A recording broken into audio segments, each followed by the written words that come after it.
That's good. That is very good. Chris Duffin at Elite Performance Center. I'm sitting here with Joe Daniels of, and I'm going to see if I can get this right, Swing This Kettlebell and Strength. Yes, sir. Excellent.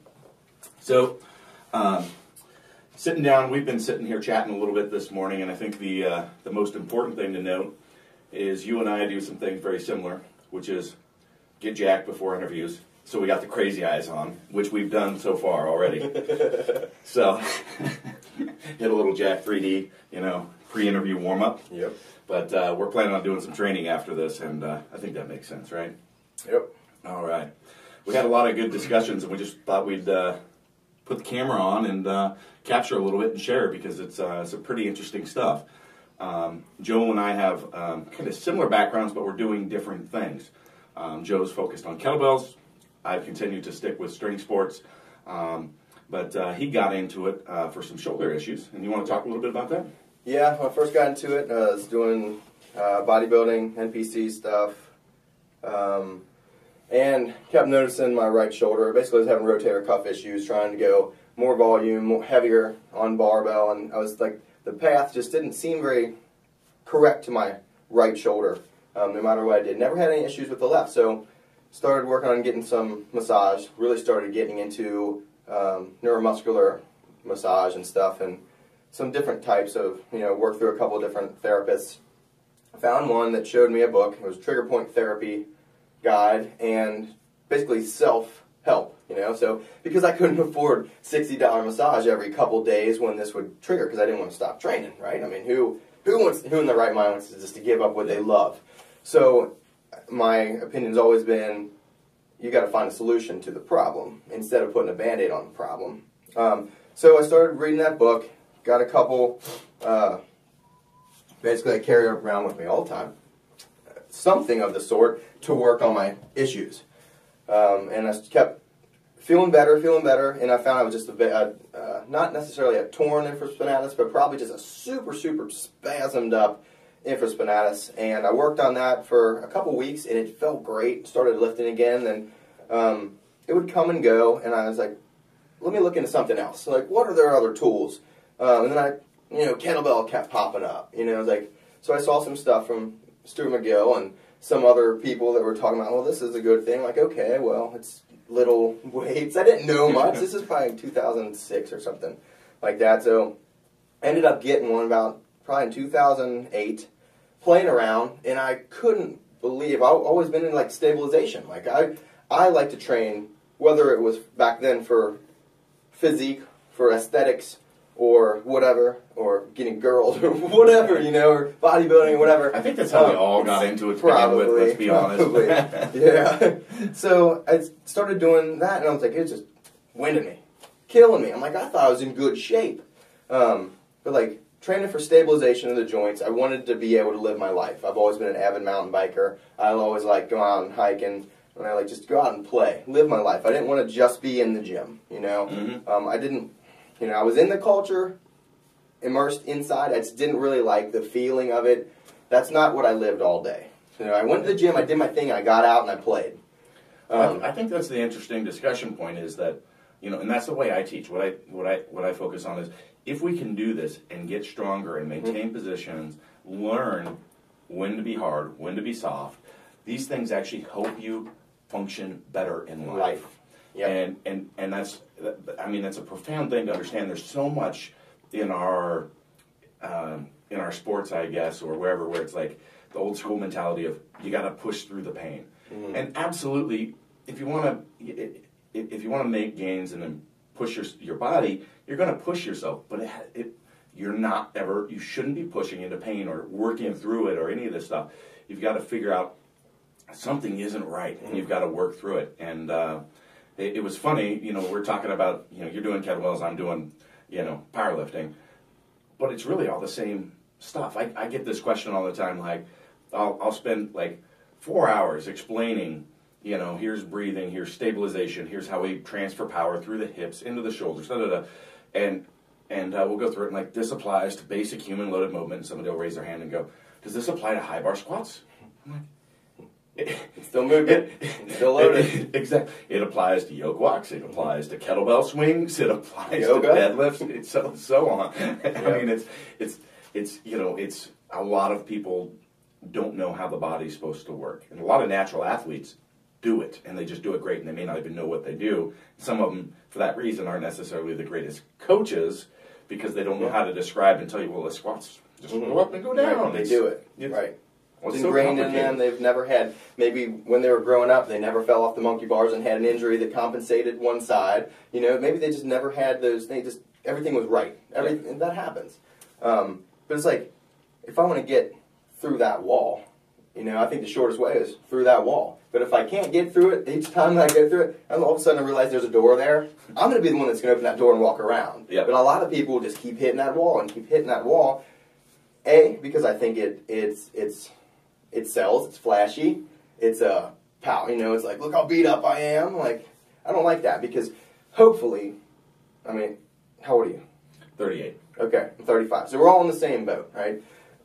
We've been doing this stuff for a long time. We work with people, but we all want to be 70 and doing stuff. Hopefully, but we want a quality of life, right? Absolutely. I mean, as soon because I see people that are so good at what they do for a short span, and when they're done through maybe injuries or something that's on or took care of or found the root of the problem, then when they're done. What happens? It's here. It's depression. It's all sorts of stuff. It's I'm not done. Like I have kids, but I don't do anything with them. Like you got a little one. I got a little one. I mean, there's fun stuff to be had. You know, there's more things to teach. We can, you know, and it takes time. I mean, it was really. I thought it was interesting this week because I observe a lot of young lifters. Who's going to be the next greatest thing and so on, and it's like. Sometimes people try to go at it too fast, I think. And I actually learned there is some science behind that this weekend. Stuart McGill was walking through actually some of the adaptations that happen within the spine and other things to powerlifters. And he mentioned that, you know, he's seeing a lot of people like the younger girls that are, you got to be a 2 times body weight deadlifter. And they're going after that their first year of training and they're pushing hard. And they haven't had these adaptations that take so long to accumulate because we're actually remodeling how the body works to support this, which does make you stronger. Yep. But think about what have they been doing? They're starting in a place where they've been sitting in a desk for how many years? A lot. And maybe we're going off the subject here, but how much little activity young people actually get? They're doing more studying. There's more homework. There's this, and they don't have time for it, or they're just not as active. But that's exactly the imperative reason that people learn this. And I don't care whether it's, you know, Olympic lifting, powerlifting, kettlebell sport, or wherever. But all these things have some really commonalities, which is core stabilization, hip hinge, you know, keeping your spine safe. And then, you know, again, what we talked about, like with the kettlebell swing or the shoulder rock swing, is that pulsing. When you off, when you off. You know, a fighter, you know, they're loose, float like a butterfly, sting like a bee, like all these same things. It transitions because that's how we're supposed to be able to operate. And all this time sitting, you know, playing video games, being plugged in. Texting is the worst. Like, I found myself the other day, obviously we're up here for business. My primary business is awesome. Talking, networking with, by the way, thank you very much. It's awesome. But just to see people that are walking down the street about to get hit by a car or hit by other people, walking right into other people, because I'm just walking my line on the right side. They're not even paying attention because they're paying attention to that screen that's here. Their awareness their mindfulness everything is just gone. It's gone. And there's some funny things that actually happen too. Like Mark Bell was showing me how Kelly Starrett had taught him power texting position, you know, to help with, you know, positioning, posture while you're doing that. I'm like, yeah, but it still doesn't fix some of the neurological things that happen. That when we've got that, there's a lot of studies on the stimulus, be it looking at a computer screen or any of that stuff, our breathing patterns start changing. We stop breathing here and we start breathing. Sympathetic nervous system. We start breathing vertically instead of horizontally. Boom. And then this all starts tightening up. It doesn't matter what position you hold. So this stuff starts happening. And then once you have the break here, Then we lose how to Yep. stabilize this. Yep. Then we start ending up with issues, okay, we start ending up with hip mobility issues, glute deactivation, spinal injuries. Interesting note, do you know what the number one, I could just give you a hint, healthcare cost in America is? Heart disease, is it low cancer. It is low back pain. Low back pain? How did I guess? It's everywhere. Exactly. Well, just think about how much a leaf sold. It's like people wake up and they're taking every day. That's their habit now. They might not even have it. Maybe their back's gone, but they have a habit of taking something, all the time. But that's what I love to talk about, like the parasympathetic nervous system, sympathetic. If we're always in our desk or doing something, say we both love what we do, but like you said, you upgraded. Now there's something new that you have to learn. Like we're getting it all set up, and sound engineer, and thanks, Alex. But we got that stuff. So there's even more. People think that's not a stress. It is a stress. It's something Absolutely. that we have to be perfect so the viewer can learn from us or stay, retained to our information. Yeah. But so then we're okay, man. We're not focusing. My scalenes are getting crazy. My SEM is like jacked up now. So now when I go to squat, it's like this. I'm biting down and everything's crazy. I've got crazy eyes now. I feel them. Feel them. Kicking in. Yeah. But Jack 3D Oz does the trick. Also, we're not so weird. I think bodybuilding training has done a lot for people to control muscles, but they're so used to do that single joint stuff, and it's not a movement. Yep. So maybe you learn that way, then you go into say powerlifting or kettlebell, anything else, and it's just disjointed, jerky. You're not in touch with your body. You might be in touch with that guy there. I challenge people that train this way to do an experiment, and I actually started practicing it from my friend, IFBB pro, Stan Efforting, if you know who he is. He did a transition. Pretty strong. He's pretty strong, right? And he's got this, amazing strength. Year-round, he's got six-pack abs, but his waist is still 40 inches. It's massive structure. Both you know how much ab work? have You know how much ab work he does? None. None. You know how much ab work he has his clients do? None. I wouldn't think any. None. And all his clients are physique or bodybuilding competitors. Do you know what he has them do? Eat well, calm down.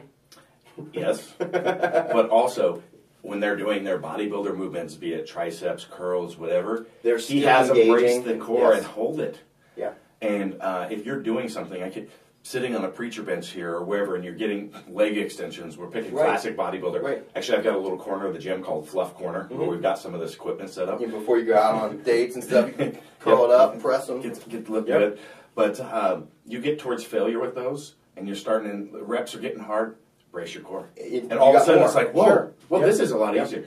You should be doing that the whole damn time. Right. And that way you don't lose the disconnect. Right. Because we are a system, and that's what people forget. We function as a system, and you need to train as a system. Yep. And you actually can do those bodybuilder movements.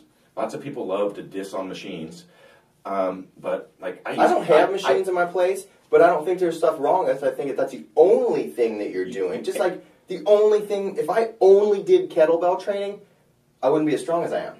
I wouldn't have, if I was only doing kettlebell training, I wouldn't have the mobility that I'm doing, like the body weight type stuff. It's the same thing. That's why I love to see powerlifters that are moving into doing more stuff like bands. It changes a lot, the force velocity, all that stuff, it changes. We're getting used to that. If we train the same path all the time, there's not much. Absolutely. We're going to get injured. Yeah. And you don't need those things, but they're not bad. It's all dependent on how you use them. I mean, the context is everything. I think the body's very similar. Maybe I've read too many massage books, but we're just like a train. If you have 5 engines pulling this train, you're the train, right? And all of a sudden, we're using one of them at 100%, and the other guys are just hanging out. Why don't we use 5 of them at 20%? Exactly. And how efficient is it? How much are we wearing out of those engines? Pretty soon, if we're using that one engine, we're down. And now we have 80% left, which is the new 100. I'm not really good at math. Tell me if I'm lost. But you know what I mean? Now they're doing 25% of the work. And then we cut off that. We want to use them together. And that's how you need to train. And we talked about this earlier. It's like you want to practice perfection at all times, right? And all the things that we're talking about, from pulsing the hard and the soft, and that neural firing and, clean with movement. We got braced with how we're transferring power. We want to practice that. I was telling you about my workout last night, right? Mm-hmm. It was heavy squat day, and I went to a pretty damn heavy weight, but not all the way. And I hit 5 doubles. I love 5 doubles. Shout out to Donnie Thompson. Does the same thing. It's just the thing we've followed on through the years because it works. Mm-hmm. And why does it work? Because instead of hitting like a heavy triple, and my second and third rep look like crap, and they're grinders, and I'm teaching my body the wrong thing to do. When you're tired, you're teaching your body to do that position. And I'm not saying I don't do that. I do it. But it's when I'm doing a test, not when I'm wanting to train. Not the practice. Yeah. Right. You practice for what the test is going to be. Exactly. You don't test for the test. So my workout consists of, it's heavy enough, everything's got to be right. I've got to fire, I've got to brace, I've got to think through all my cues, I got to, okay, I'm ready. I step to the bar. And if I don't do those things, the weight's going to kill me. It's heavy enough that it does that. Sure. But it's clearly not maximal because I hit 5 doubles. Mm-hmm. And so by the end, I got 10 beautiful reps. Mm-hmm. Now, if it was a heavy workout pushing it, I would have had maybe 9 of 10. Still 90%, mm-hmm. I'm right where I want to be. So I'm using the same concepts there. Mm-hmm. And with the shoulder rock swing, constantly all the time, I'm like, you want to practice to be better. We don't use it as a conditioning tool and go to fatigue failure. We don't load it to the maximum weight. Yeah, we progress or it. as a challenge to see if you can do it. Yep. Let's try to do 200 of them. Just keep going. I don't like that. No, you get sloppy, you get out, and then you get hurt at some point.